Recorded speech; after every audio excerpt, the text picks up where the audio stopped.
Hello everyone, welcome to MPS IGNOU in short. आज का हमारा चैप्टर है यूनिट 9 एमपीएस 1 बुक 1। पिछले वीडियो में हमने सीखा था कि सोवेरेंटी क्या है और आज हम सीखेंगे सोवेरेंटी का काइंड्स कितना है।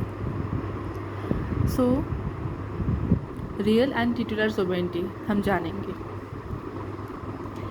Real sovereignty is also known as actual sovereignty and titular sovereignty is also known as nominal सोवेरेंटी।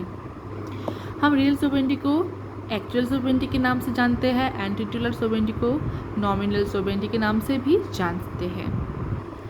After the establishment of parliamentary system in Britain the sovereignty was divided into two parts, real and titular sovereignty. तो Britain में जब parliamentary system establish हुआ था तब Britain का सोवेरेंटी to पार्ट्सों में divide हो गया। वो था कि रियल सोवेरेंटी एंड नॉमिनल सोवेरेंटी।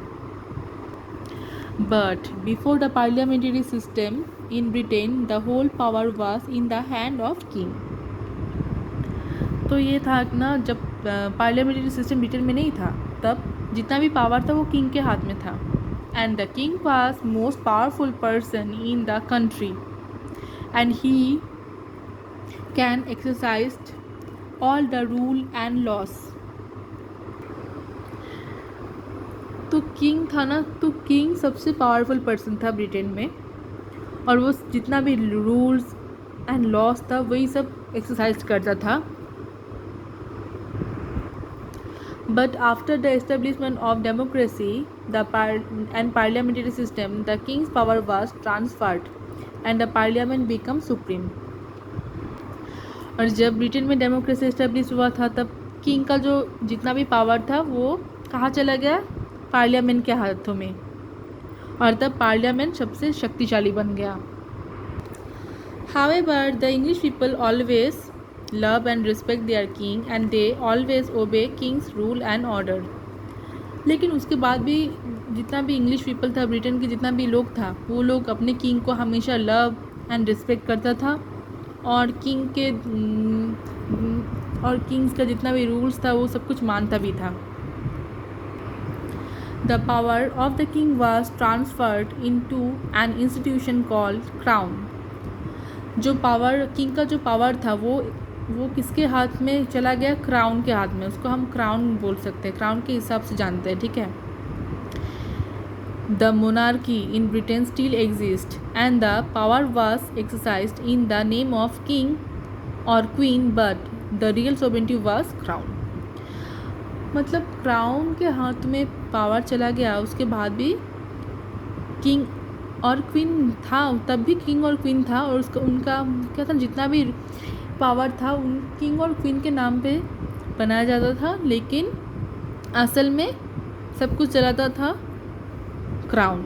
मतलब क्राउन ही सुप्रीम था।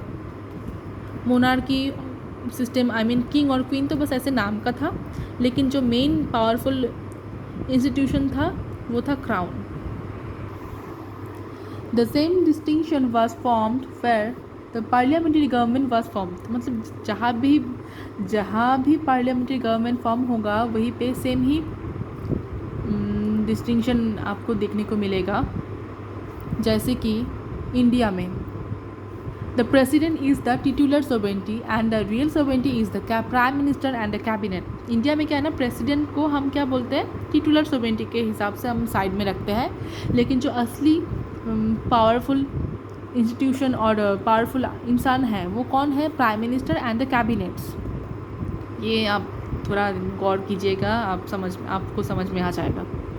But in America there is no such distinctions. लेकिन अमेरिका में ऐसा कुछ नहीं है, because the president itself both real and titular sovereignty. क्योंकि वहाँ पे जो प्रेसिडेंट है ना वही रियल सोवेरेंटी है, वही टिटुलर सोवेरेंटी भी है। आई होप आपको समझ में आया होगा। जैसे कि आप सभी को पता है कि एमपीएस इग्नू शॉर्ट में जितना भी नोट्स है बहुत सिंपल वर्ड्स में मिलेगा आपको, ताकि आपको समझने में बहुत ही आसान हो। Thank you.